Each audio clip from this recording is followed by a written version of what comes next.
Alright, welcome back to another D&D movie time, and today we are finishing off on the last day of August with Indiana Jones and the Dial of Destiny. So I don't really know what this is about other than that Indy's going to be probably really old in this one. And they're looking for a Dial of Destiny. Maybe they lost their Wi-Fi. So they're looking for the ancient dial-up system. The world's first internet.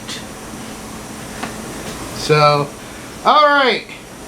We're going to go ahead and we're just going to quickly dive right into it. Not much to say really, except if you're liking these videos, like, comment, and subscribe. All this month has been hell for me because I've been getting copyright claimed like crap for these trailers, even though I change a lot of stuff and like the audio, and I put overlays, and that's not good enough for them. But because they have music most of the time. But yeah, so if you like, comment, and subscribe to the video, it really helps us out a lot. And without further ado, let's go ahead and get into Indiana Jones and the Dial of Destiny. See you later.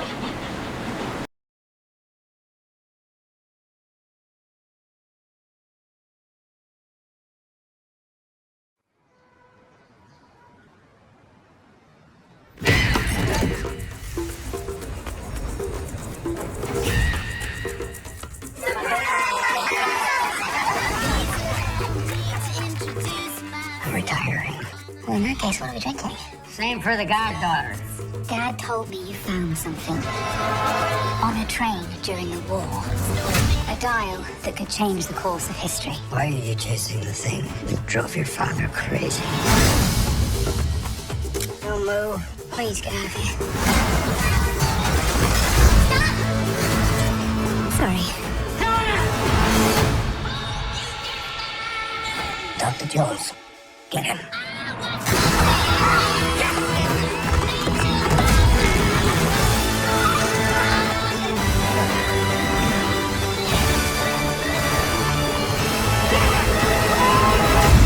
Hitler made mistakes, and with this, I will correct them all. You stole it. And you stole it. And then I stole it. It's called capitalism.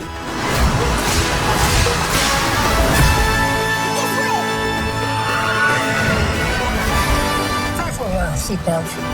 There might be some turbulence. You've taken your chances, made your mistakes. And now, a final triumph.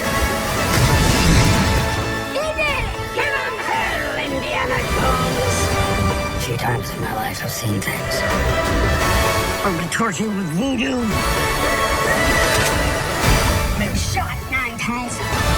Including once by your father. Sorry. But I've been looking for this all my life.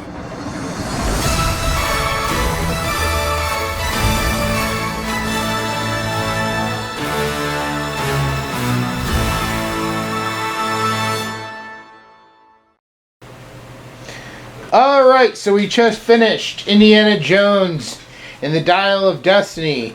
What was this movie about, Cora? So the movie opens up straight away, but the movie opens up on a train, and it's like that little segment. It doesn't open up on a train. It Yes, opens it up does. with Indy getting caught. And then after he breaks Almost free, that scene is on a train. Or is it 3 scenes? then after he breaks free, he ends up on a train, which the Germans are using to evacuate their base. And then we go a couple years, so they get to Dial of Destiny. Real soon it gets lost. Like half of it. Half of it. They get half the Dial of Destiny. Then we assume it gets lost because we don't get to see the rest of the part. Then we go into the future. I forgot what that opens up with, but it follows with Indiana Jones in the bar and his goddaughter or something like that. And they go into a library of some sort. They had like lots of magical, no, not magical and not mythical, history-like things. I don't know what that place is called. And the goddaughter seasoned it, and the team of I'm assuming Russians. This is the Germans again. Oh. But most of them actually were American police, like CIA members, who were helping Schmidt, or the main bad guy, hunt down Indy and them. But yeah, they were Americans, and they were just employed by the main bad guy. Well, the Germans are trying to get the half of the dial, and then basically that scene follows up with the goddaughter is trying to sell the dial, and then Indiana Jones comes in. He takes the plane by the way, so don't even ask. They're in a desert of a town of some kind, but he goes to get the dial. Then the Germans come. Then it goes from a random guy who tries to steal it, then Indiana, then the goddaughter and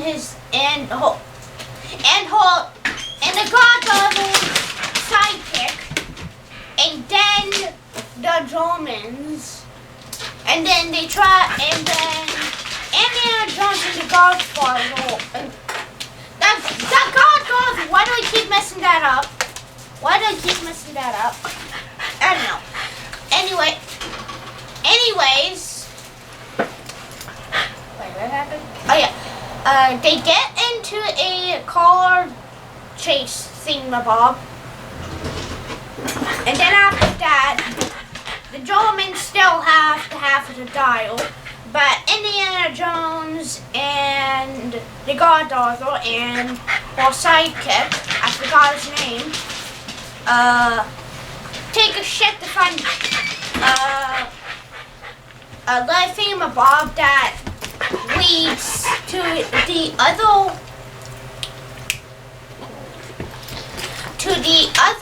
dial, half the dial, and then basically they take a ship, they go get it, it's in a chest, they get the chest, the Germans catch up, they take the chest, Indiana Jones and the goddaughter and sidekick take the chest back or somewhere, then they go in a cave like the ship, the Germans catch up, they get both dials, they have a plane chase scene. It's not a plane chase scene, but it's kind of like a plane chase scene. Then the dial is like a portal that goes back in time. Well, it shows where portals open up, supposedly, to the past. Okay. But then, and then they go to like what did it say, 3000 BC? Ancient Greece. Ancient Greece. When the Romans are invading. Uh-huh. The Battle of Syracuse. Uh-huh. And what do the Romans think? They're two dragons. I mean, if anything, I'm surprised one didn't say, no, there's a giant metal board. I mean, planes saw sometimes refer to giant metal boards. Even though I don't know why, just called it giant metal. Yeah, but they didn't have an idea of a bird that big, so. That's why the word giant. A dragon exists. seems to be. That's why the word giant exists. Anyways, and they didn't know it was metal. I mean, from that low on the ground, it just looks like a big shape in the sky. You couldn't probably tell what it was made of. Say, wait, was metal even invented back then? Yeah. What do you think was piercing the plane? Walk? Giant metal arrows. Oh, I thought that was walk. No. They were launching giant metal arrows. I thought that was walk. But what happens in the end? Do they go back? Does Indy die in the past? Almost, but he doesn't. The Germans do. Yeah. Then the three main cast, Indiana Jones, the goddaughter, and her sidekick, go back or future. Back to the They future? go back to their own time. They go back to the future? When this plane hits 88 miles per hour. But, yep, they go back to the present, and once again, Jones ends up with Marion for the third time. Hopefully this time's a charm. Well, I mean, hopefully they're not going to make any more. Let it go out on this. It wasn't horrible. It wasn't super great, but let it go out. They're making a 10th Star Wars movie. Yeah, but you can replace the cast for Star Wars and have new people in it. Here, the series is called Indiana Jones. If it doesn't have Indiana Jones, don't make an Indiana Jones film. And nobody wants a thing of the goddaughter, so like us, probably no one even remembers her character's name. So, but alright, that is going to go ahead and wrap up this part. We're going to take a quick break. When we come back, we will give our final thoughts and scores. See you in a minute. Bye.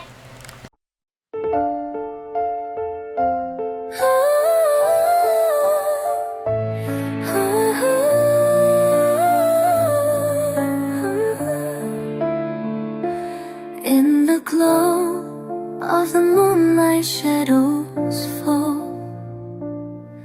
Morgana whispers secrets as night calls. She's got a heart heavy of love that transcends, but time is a thief and hope might just bend. In dreams she will wander through the silent haze to pull them from slumber, to break through the maze. So wake up, take on you, break free from the chains,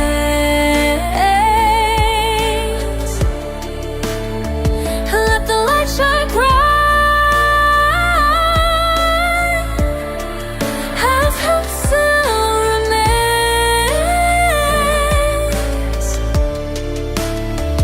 In a world full of darkness, she's searching for you.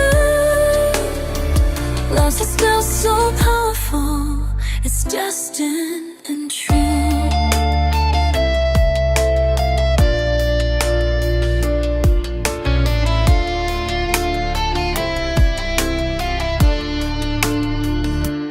Echoes of laughter now lost in the void, where memories linger and lost and destroyed. She reaches for shade, but his eyes are so cold. A warrior's heart turned to ashes and bone, but she'll fight through the shadows with magic untold, to shatter the silence, to make it be whole. So wake up, take on you, break free from the chains,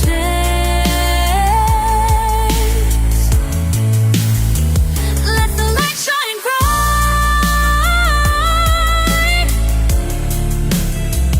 In a world full of darkness, she's searching for you.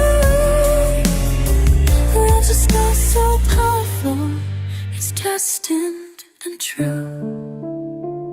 From the depths of the darkness, her heart lights the way, for its ancient magic can conquer the grave. Alright, Cora. Indiana Jones and the Dial of Destiny. On a scale of 1 to 10, what would you give this? It was pretty good. That's about it. It was pretty good. Did you have a favorite scene? Probably like when they went to the woman's and when the dragon side. And when the German's plane crashed into the island. Did you have a favorite character?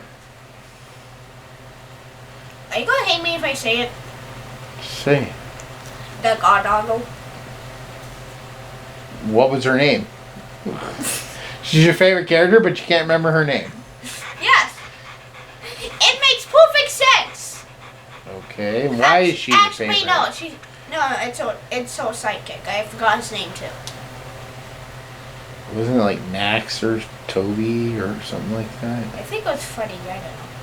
I don't know. Again, you favorite character, but you cannot remember his name. Yes, it makes perfect sense. Okay. How would you say this compares to the others? The movie of franchises? Yes.